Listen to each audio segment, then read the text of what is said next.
Welcome back to 30/60. Agusta Westland హెలికాప్టర్ల కుంభకోణం case మరో కీలక మలుపు తిరిగే అవకాశం కనిపిస్తోంది. వైమానిక దళ మాజీ అధిపతి ఎస్పీ త్యాగి, ఆయనకు వరుసకు సోదరుడయ్యే సంజు, చండీగఢ్కు చెందిన న్యాయవాది ఖైతాన్ను అరెస్ట్ చేసిన సిబిఐ మాజీ ప్రధాని మన్మోహన్ ను ప్రశ్నించనుంది. 2010లో అగస్టా వెస్ట్లాండ్ కార్పొరేషన్ లిమిటెడ్ నుంచి 101 హెలికాప్టర్లు కొనేందుకు ప్రభుత్వం ఒప్పందం కుదుర్చుకుంది. ఈ వ్యవహారంలో 450 కోట్ల రూపాయలు చేతులు మారడంతో ఆ ఒప్పందాన్ని ప్రభుత్వం రద్దు చేసింది.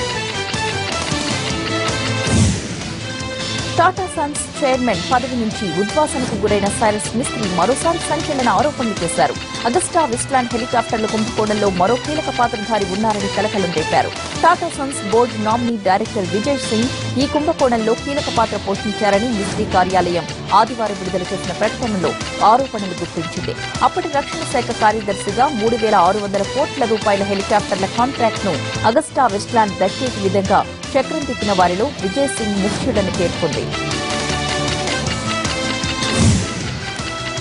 రతన్ టాటా వారసుడి విషయంలో సెలెక్టర్లను తప్పుదోవ పట్టించిన సైరస్ మిస్త్రీ నాడు చైర్మన్ గా ఎంపికయ్యాడని టాటా గ్రూప్ సంచలన ఆరోపణలు చేసింది. మిస్త్రీ తన వాగ్దానాలను నిలబెట్టుకోలేదని, కంపెనీ అధికారాలన్నింటినీ తన చేతుల్లోకి తీసుకోవడంపై దృష్టి పెట్టిన మిస్త్రీ తనకిచ్చిన స్వేచ్ఛను దుర్వినియోగపరిచి మేనేజ్మెంట్ స్ట్రక్చర్ ను బలహీనపరిచారని టాటా సన్స్ తన తాజా లేఖలో ఆరోపించింది. రతన్ టాటా గ్రూప్ కోసం విస్తారమైన మేనేజ్మెంట్ స్ట్రక్చర్ ను ఏర్పాటు చేస్తానని చెప్పిన మిస్త్రీ ఏ ఒక్క హామీని నిలబెట్టుకోలేదని టాటా సన్స్ ఆ లేఖలో పేర్కొంది. మతం పేరుతో భారత్ను విడగొట్టేందుకు పాకిస్తాన్ ప్రయత్నిస్తోందని, అది ఎప్పటికీ జరగబోదని అన్నారు కేంద్ర హోంశాఖ మంత్రి రాజ్నాథ్ సింగ్. ఉగ్రవాదాన్ని తిరిగి పన్ను చర్యగా అభివర్ణించారు. సరిహద్దుల్లో పాక్ కాల్పులకు పాల్పడితే ధీటుగా స్పందిస్తామన్నారు రాజ్నాథ్. 1971లో పాకిస్తాన్ రెండుగా చీలిపోయిందని, ఒకవేళ సీమాంతర ఉగ్రవాదాన్ని ఆపకుంటే పాకిస్తాన్ త్వరలోనే 10 ముక్కలుగా విచ్ఛిన్నమవుతుందని అన్నారు రాజ్నాథ్.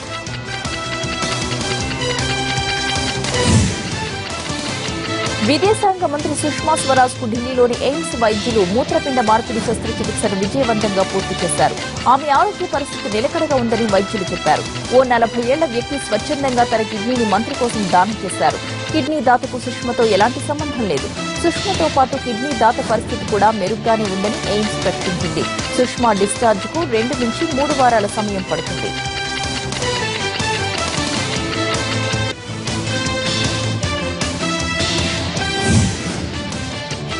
జయలలిత వారసురాలిని తానేనని, పోయిస్ గార్డెన్ బంగ్లా తనకే చెందాలని ఆమె మేనకోడలు దీప అన్నారు.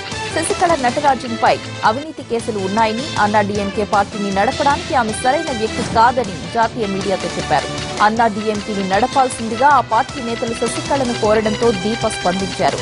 రాబోయే రోజుల్లో రాజకీయాల్లోకి వస్తానని చెప్పిన దీప శశికళ కుట్రలతోనే తమ కుటుంబం జయకు దూరమైందని ఆరోపించారు.